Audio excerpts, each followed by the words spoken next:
हरी भरी बगिया में एक काली भूरी सुंदर मुर्गी अपने 3 नन्हे सुनहरे बच्चों के साथ खुशी से रहती थी। उनकी चहचहाहट, उनकी किलकारियाँ उस बगिया की जान थी। लेकिन पास ही छुपा बैठा था एक निर्दयी, ताकतवर सफेद बिल्ली।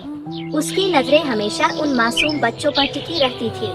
एक दिन जब बच्चे पानी पीने अपनी माँ से थोड़े दूर गए, तो वह खूंखार बिल्ली झपटी और एक मासूम चूजे को अपने नुकीले दांतों में दबोच लिया। चीखती रही माँ, रोते रहे नन्हे, लेकिन उनका लाल उनसे हमेशा के लिए छिन गया। उस दिन से माँ की आंखों में केवल आंसू ही नहीं, बल्कि जलती हुई प्रतिशोध की आग भी थी। फिर वही सफेद बिल्ली दोबारा आई, इस बार 2 और चूजों पर हमला करने। लेकिन अब माँ कमजोर नहीं थी। उसने अपने पंख फैला दिए, जैसे कोई योद्धा रणभूमि में उतरता है। वह कूद पड़ी, अपनी चोंच से बिल्ली की आंखों पर वार किया।